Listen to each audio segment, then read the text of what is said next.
Hi all, welcome to my channel snow drop fall. ఈరోజు day 23 అనమాట. 50 days ఛాలెంజ్లో నేను ear rings అనేది మేక్ చేస్తున్నాను. ఎలా ఉందో చూసి ఫైనల్లో మాత్రం ఒక లైక్ అండ్ కామెంట్ అయితే ఇవ్వడం మర్చిపోకండి.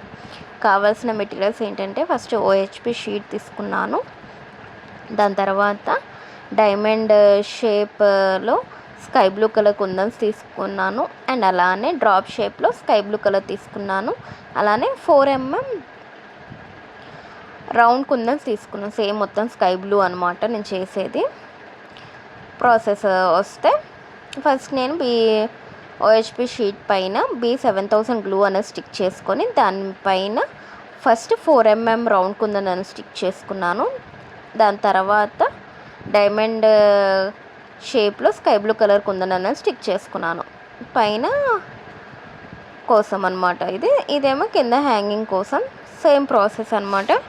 ఫస్ట్ 4mm కుందన్ తీసుకున్నాను. దాని తర్వాత డైమండ్ షేప్ కుందన్స్ తీసుకొని స్టిక్ చేస్తున్నాను అనమాట. ఒక ఫ్లవర్ డిజైన్. ఇది చాలా సింపుల్, ఎవరైనా ట్రై చేసేయచ్చు. ఇన్ కేస్ మీకు కనుక ఇలాంటి ఇయర్ రింగ్స్ కనుక కావాలి అంటే డిస్క్రిప్షన్లో ఉన్న వాట్సాప్ నెంబర్ ఇస్తాను, దానికి మెసేజ్ చేసి మీ ఆర్డర్ అనేది ప్లేస్ చేసుకోండి. చూడండి, ఇక్కడ అడ్జస్ట్ అవ్వలేదన్నమాట. అందుకు నేను అడ్జస్ట్ చేస్తున్నాను, సెట్ అవ్వలేదు. అందుకని కుందన్ అనేది తీసేసాను, అటు ఇటు తీసాను. ఇప్పుడు సెట్ అయిద్దేమో అని చూస్తున్నాను. కొంచెం గ్యాప్ లాగా అనిపిస్తుంది, అన్నీ చూస్తే గ్యాప్ లాగా అనిపిస్తుంది. అందుకని ఒక కుందన్ అనేది స్టిక్ చేస్తున్నాను.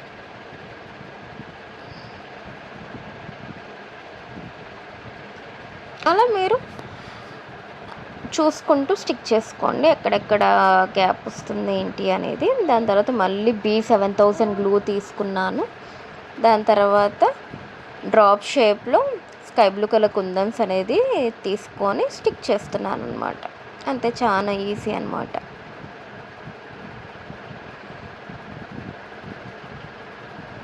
దాని తర్వాత మళ్ళీ డైమండ్ షేప్లో స్కై బ్లూ కలర్ కుందన్స్ అనేది స్టిక్ చేస్తున్నాను. ఈ మాత్రమే నేను యూస్ చేసినవి. దాని తర్వాత హ్యాంగింగ్స్ కోసమేమో sky blue colour round beads తీసుకున్నాను. అండ్ అలానే మువ్వలు ఉంటాయి కదా, అవి తీసుకొని హ్యాంగింగ్స్ లాగా చేశాను అనమాట. అవి కూడా చూస్తే మీకు అర్థమైపోద్ది ఏం తీసుకున్నాను ఏంటి అనేది. దాని తర్వాత కటింగ్ అనమాట. కటింగ్ అనేది మనం కేర్ఫుల్గా చేసుకుంటే సరిపోద్ది. నేను మళ్ళీ హీట్ ఏం చేయలేదన్నమాట. దాన్ని కరెక్ట్గా అనేది కట్ చేసుకున్నాను అంతే. కొంతమంది ఏం చేస్తారంటే హీట్ చేస్తారన్నమాట. లాస్ట్ టైం నేను మేబీ ఒక వీడియోలో హీట్ చేసి చూపించాను. అంటే మనం సాంబ్రాణి కడ్డీ ఉంటుంది కదండి, డూప్ స్టిక్, అది తీసి కాలిస్తే ఈక్వల్గా వచ్చిద్ది. కానీ నాకు ఏమనిపించిందంటే అక్కడక్కడ బ్లాక్ కలర్ లాగా కాలినట్టు అనిపించింది అనమాట. అందుకని అంత నీట్గా అనిపించలేదని చెప్పి నేను జాగ్రత్తగా కటింగే చేసుకున్నాను అనమాట. కట్టర్ తీసుకుంటేనే ఈజీ అవుద్ది అనమాట మనకు సిజర్ కంటే. అదొక టిప్. చూసి కరెక్ట్గా కట్ అయిందా లేదా, ఏమైనా ఎడ్జెస్ మిగిలాయా అని చూసి మళ్ళీ కట్ చేసుకుంటే సరిపోద్ది అనమాట. ఇంకా తర్వాత నేను మ్యూజిక్ అనేది ప్లే చేస్తాను. Do like, share and subscribe to my channel snow drop fall. కింద బెల్ ఉంటుంది, దాన్ని క్లిక్ చేయడం అయితే మర్చిపోకండి. Thank you for watching. Bye.